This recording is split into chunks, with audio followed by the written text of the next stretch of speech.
What up, world? Welcome to another episode of the Blunt Talk Sports Podcast. I'm your host, Anthony Wright, coming to you from the beautiful and chilly confines of Atlantic City, New Jersey. Wherever you may be watching or listening, I thank you as always. Like, share, and subscribe. It helps the channel.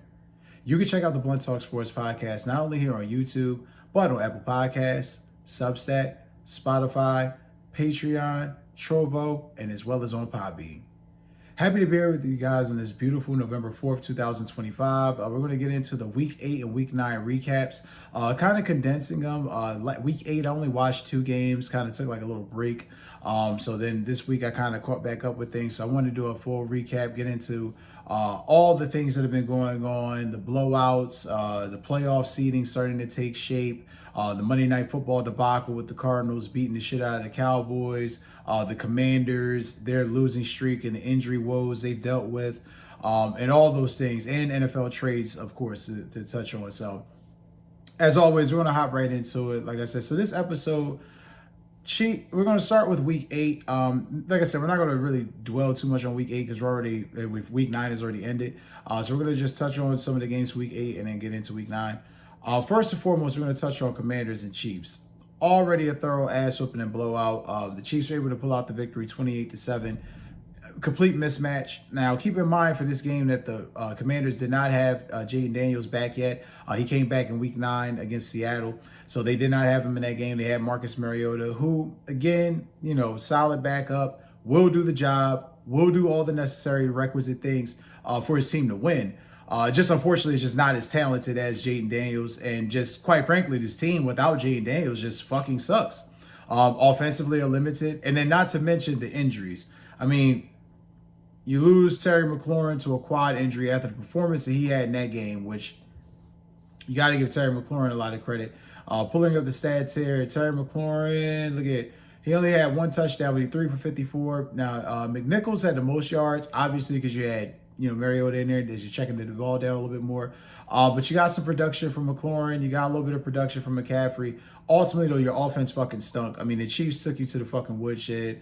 Pat Mahomes being the wizard that he is, 25 of 34, 299 yards, 3 touchdowns. Now, he did have 2 interceptions, but, when you play a game like this and the defense and the offense are clicking on all cylinders, it's hard. And right now, at that point, the Commanders are just they're starting to hit that low point in the season where the injuries are mounting. You're not able to overcome some of the bullshit that you may have overcame early in the year, and it's starting to take effect. I mean, hell, even the Chiefs are able to run the ball effectively on Washington, which is something Kansas City has not been able to do well this year at all. I mean, hell, Patrick Mahomes has been the leading rusher for Kansas City in most of these games.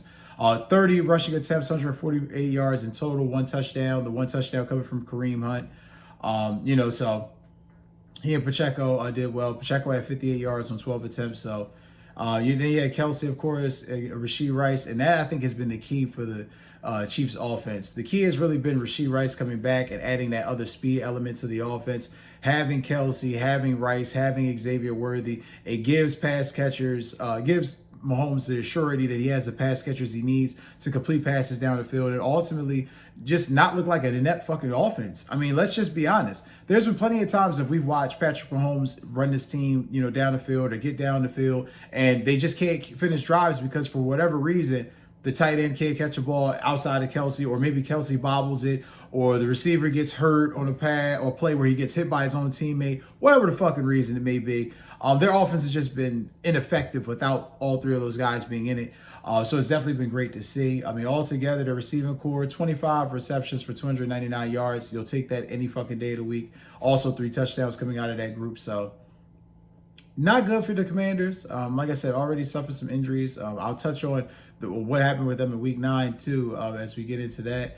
I mean, to say snake bitten is an understatement. This game against Seattle was all important. It was a game where you figure you got Jaden Daniels back.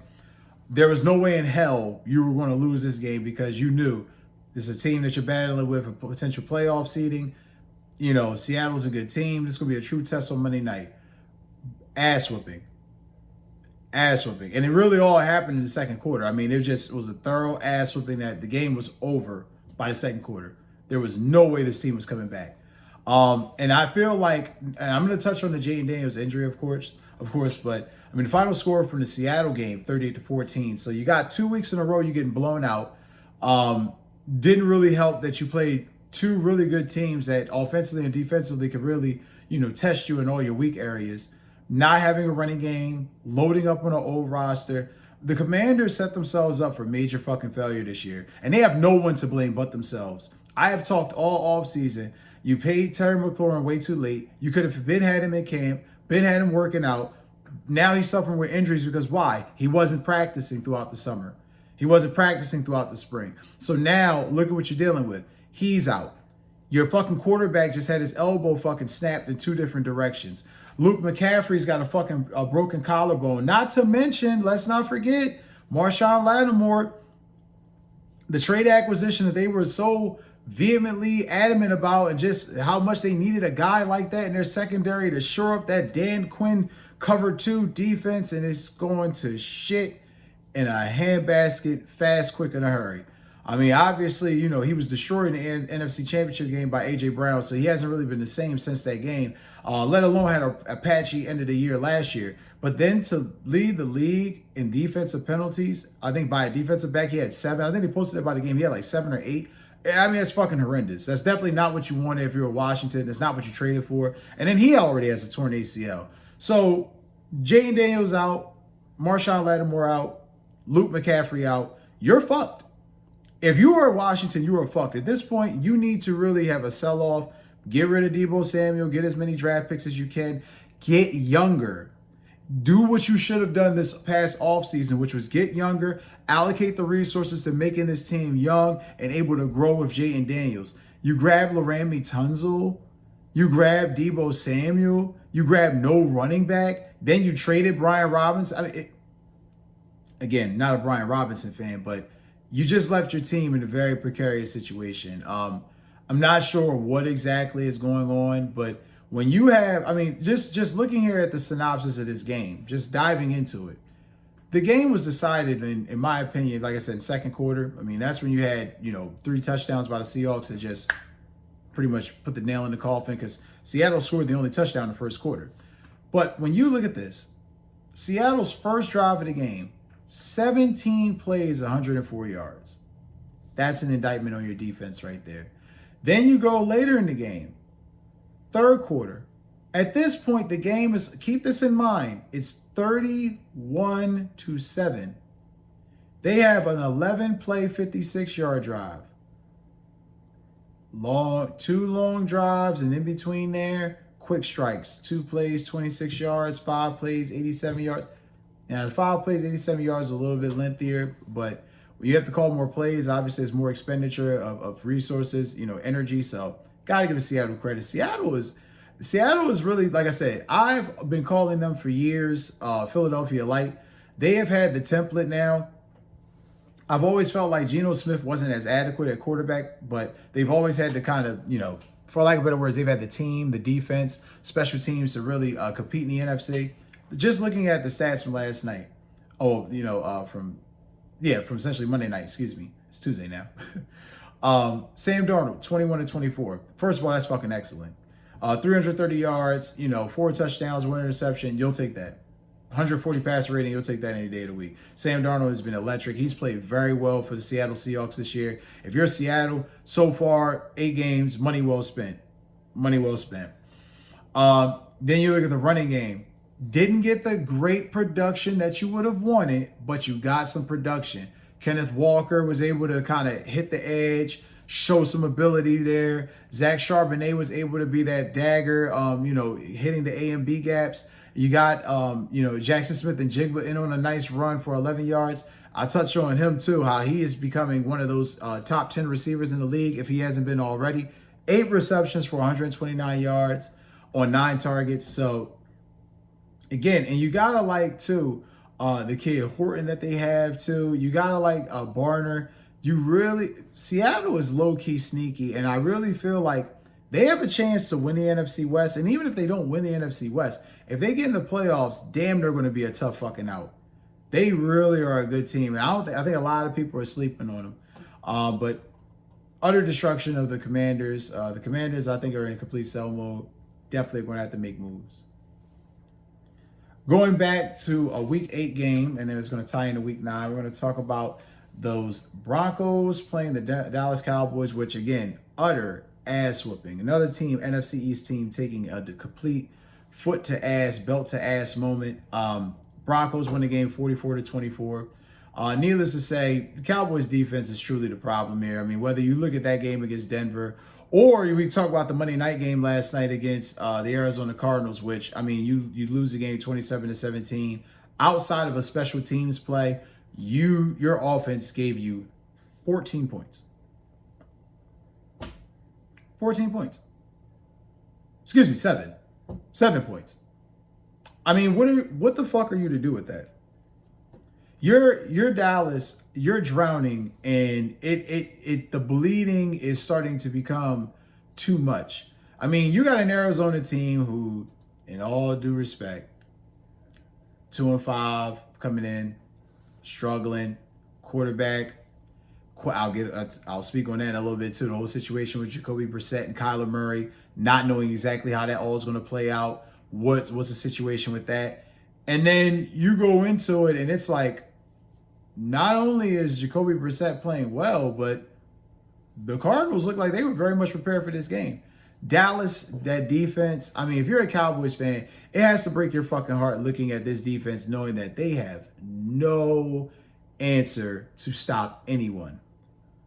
I mean, again, and I'm going to look at the offensive rankings here because I don't want to misconstrue anything. I don't want to speak out of term. You know, it's the internet. People fucking kill you for those things. The Cardinals have the 19th ranked offense in the NFL. 19th. So, middle of the pack offense playing against a, let's just call it for what it is, subpar defense, garbage defense, below average defense. And they took him to the fucking woodshed. You know, Jacoby Brissett, 21-31, 261 yards, 2 touchdowns. Now, he got sacked 5 times. Offensive line is garbage in Arizona. We all know that's definitely been an issue now for a while. Rushing, you know, you had to like what you got from DeMarcado and Knight. 29 altogether from your rushing totals, 29 attempts, 119 yards. You got a touchdown from Jacoby Brissett, so you definitely will take that. Receiving wise, I think Marvin Harrison developing as a receiver while Kyler Murray is out, I think that's speaking volumes for the Cardinals offense. He clearly was going to be the main focal point last night against the Cowboys' horrendous fucking secondary. 10 targets, 7 receptions, 96 yards, had a touchdown. Wilson, 3 for 61. McBride had a touchdown, 5 receptions, 55 yards. You had to be happy if you were Jonathan Gannon, who was essentially playing for his job. I have a separate episode coming out about coaches on the hot seat. Jonathan Gannon is definitely one of those guys. This was a game that they needed to win. And then you got to give Arizona credit too, because again, Arizona was able to get Dallas to turn that ball over something crazy last night. I'm going to pull up the stats here, but I mean, I do believe I counted 4 turnovers. I think it was 4 fumbles in that game. But you got to admit, Arizona they're hanging in there. Now, I don't know if they're going to make the fucking playoffs. I have no idea about that. But I got to give Arizona a shitload of credit. They came into this game knowing what the mission was. They knew for a fact that they were going to have to win and win big. They didn't keep it close. They didn't keep it tight, and they did exactly what they were supposed to do. And if you're Dallas, more the same. More the same. You're in a situation where your defense is so bad, there's a chance that you may not ever be able to win 6 to 8 games if they can't fucking stop anybody. So Jerry said he was, getting rid of Micah to stop the run. Just keep that in mind, y'all. Whew, boy, oh boy. Also, too, guys, if you're looking out there right now for tickets to any local events or events that you want to definitely get into, definitely check right here on the screen for StubHub and Viagogo. A lot of events going on right now. Currently, there is the NBA, which we all know just started about a month ago. I technically don't really start talking about the NBA until around Christmas Eve, Christmas Day, but NBA is in full effect. Definitely don't want to miss out on those tickets if you want to get in tune with the game in this early part of the season. Oklahoma City Thunder, defending champs. Tickets are currently available for the fans that are currently out there. And also for Viagogo, you can see here on the screen what we have available, and for my UK and overseas subscribers. So definitely make sure you're getting out and make it some of your weekend and your time off. Like I said, number 1 and number 2 leading ticket resellers in the world to live events, shows, and concerts, StubHub and Viagogo. And for my avid gamers, definitely check out my PlayStation, description link within the description box of this video. Sony PlayStation, more than a game. All right, guys. So now going into the rest of week 9, we're going to talk about Dolphins and Ravens. Woo, boy. This started the avalanche for the Dolphins that we already knew it was coming. First of all, you lose the game 28-6.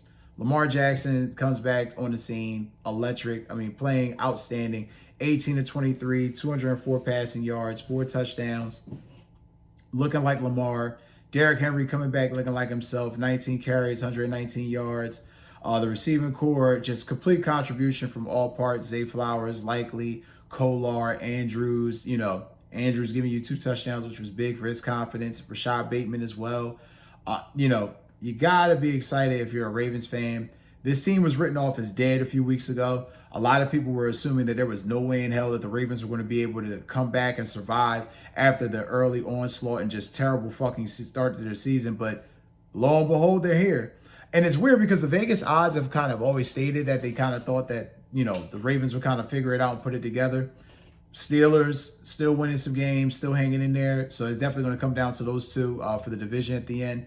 The Bengals obviously ain't stopping anybody. Especially when you can't tackle Colson Loveland at the end of a fucking game. You 3 missed tackles. That's just, needless to say. But Baltimore is just, they looked like they had their leader back. They looked like they were on fire. They looked like they were ready to kill, they were a shark that smelled blood, and they were ready to kill their prey, and they did. If you're the Dolphins, this is obvious that you're going to be cleaning house this offseason. We already know that Chris Greer has been fired. I'm pretty sure McDaniels going to probably be fired at the end of the year. Tua Tagovailoa is on fucking notice. And I've been saying this for about 1.5 years now, almost 2 years. They didn't have to give him this deal. Chris Greer was betting against himself. That's why he got himself fired. Just another peer into the window of how bad their offense is with this man. 25 of 40, 261 yards, which sounds great, right? When you realize he's only throwing the ball 6 yards per attempt, and he had an interception that was sacked twice, that's not giving you much of anything. That's safe football. You're not really taking a bunch of chances, and when you do take chances, because his arm's not that strong, he can't fucking put the ball deep enough for the receivers, Tyreek Hill when he's healthy, or Jalen Waddle currently, to really go far and deep and get the ball. Waddle had a decent game. He had 6 receptions for 82 yards on 9 targets, but Jalen Waddle was so underused in this offense. It's disgusting. Devon A-Chain, 14 carries, 67 yards, tried to really, do something running-wise, but got to give the Ravens credit. They took the running game away early by jumping out to a lead, forcing Miami to throw the ball, and Miami, of course, fell victim to it. First of all, Tua throwing 40 times a game when the team is already injured and playing ineffectively is just fucking dumb. But I guess, you do exactly what you have to do when you're just one of the worst teams in football and been ran incompetently now for over 20 years. The Dolphins got major problems. Like I said, McDaniel definitely is not going to make it after this season. Chris Greer already has been fired. They just traded Jalen Phillips to the Philadelphia Eagles. There's still more trades to be made, possibly Bradley Chubb and other guys. It's over. I mean, the Dolphins really had a window a couple years ago where they had a chance to really threaten the AFC. And because they're a hot weather team, because they're a fast break offense style team, people call it break dancing, soft, terry cloth, tapioca. I don't give a fuck. Call it what you want. Because they are ineffective in cold weather and in inclement weather, this is where they're at. So they're definitely going to have to blow shit up and start over. I just need Stephen Ross to realize he's got to rip the Band-Aid off. It's time now. Going into the next game, we're going to go into Lions and Vikings. Now, this game was hilarious because I went into this game thinking, okay, J.J. McCarthy's first game back. No way in hell he's going to be able to win this game. Let's be real, Lions are kind of like smelling blood. They're ready. They're anxious. This is first time, the first meeting of the season. They're going to be anticipating this. Oh man, I'm glad I didn't put any money down. Woo! Minnesota came in. Final score being 27-24. Final score not being indicative of how the game actually went. You got to give Minnesota a shitload of credit to the past couple weeks having Carson Wentz in there. Terrible quarterback play, terrible special teams play, defense not playing great at all or up to the standard that they're used to. So you're in a situation where it's like, okay, they got to play well. McCarthy has to play a very good game for this team to be able to win. 14-25, 143 yards, 2 touchdowns, 1 pick. It's the heart that he plays with. I haven't seen a Minnesota Vikings quarterback play with this type of energy of heart in a long time. And I got to give McCarthy a shitload of credit. He took a lot of hits. I mean, they were showing the stats throughout the broadcast where the Lions were getting pressure on the Vikings. And it was a clear question of, is McCarthy going to be healthy enough to make it through this game? Because he was taking some hits, especially from his old colleague, Aiden Hutchinson. So, got to be happy there. But the key to this for Minnesota was a running game. 29 attempts, 142 yards. You got production out of Aaron Jones until he had that weird shoulder injury where it pretty much put him out for the rest of the game. But Jordan Mason, 10 carries, 36 attempts. Even got Jordan Addison in on it. You know, McCarthy obviously being mobile, he contributed. So, got to be happy with the performance there. And receiving wise, he realized, let me go to my 2 guys that I trust the most. Now, he went to Jefferson a lot more in this game. Jefferson was 6 for 47. He had a touchdown as well. Jordan Addison only had 2 receptions on 4 targets, so 48 yards. Did try to get the ball to him, but ultimately, you got to be happy if you're the Minnesota Vikings. You went in on the road. You got a victory against a Detroit team that was predicted to win. You stole one, essentially. Played well enough to really show that the Lions have flaws. I mean, the Lions, good team, but special teams, issue. Their offensive line can get pushed around a little bit more than what one would think or expect. And defensively, they really do have to address like corner and, opposite, linebacker, because they don't really have all the wolves and tools needed to really make a run. Now they can. I do believe this team is good enough where they can win a Super Bowl. However, looking at the things that have inhibited them for the past couple seasons, this looks like disaster staring them in the face, and I don't know if they see the writing on the wall. And last but not least, we're going to talk about, to me, the upset of the week, being the Pittsburgh Steelers defeating the Indianapolis Colts 27-20. This score was a lot worse than what it was. The Colts were able to put it together late, kind of make a flurry, make a game of it, but nothing came back of it ultimately. This was the first game where Daniel Jones and the Colts offense pretty much came back down to life. The turnovers were ultimately the story. I mean, 3 interceptions by Daniel Jones, look real reminiscent of New York Giants Daniel Jones, not Indianapolis. Shane Steichen laying his hands and, on him and giving him the knowledge. Daniel Jones, he played bad. 50 attempts. Again, not good. Not good. I thought he threw the ball way too much. 1 touchdown, 3 interceptions, 342 yards. So again, Daniel Jones will definitely get the necessary yards. It's 6 yards per attempt, almost a little under 7, a shade under 7.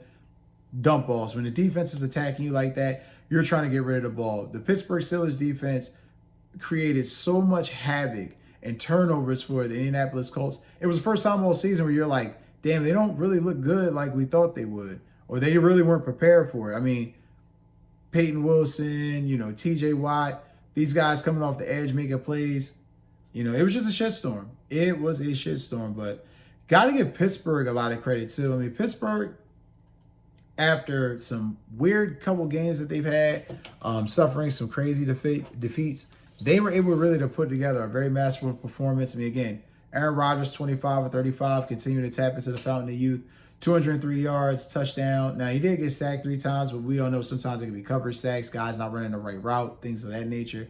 You're looking at the rushing statistics. I mean, again, no running game whatsoever, which is something else that's inhibiting the Steelers from really going to the places I think their fan base or themselves may feel they could go, because you're not going to win a Super Bowl if you're not able to run the ball, especially consistently. So that's definitely going to be an issue there. And receiving wise, again, 25 receptions in total, 203 yards. Calvin Austin having the most yards. Again, Pittsburgh doing exactly what they need to do. Because they blew it a week ago against Cincinnati, they're going to have to make sure that they keep in pace and keep winning because Baltimore is coming. And I truly feel like this is going to come down to Baltimore and Pittsburgh for the AFC North. That's going to do it for this recap video, guys. As always, I love you and I thank you as always for plugging in. Don't forget to like, share, and subscribe. Take care and enjoy your day.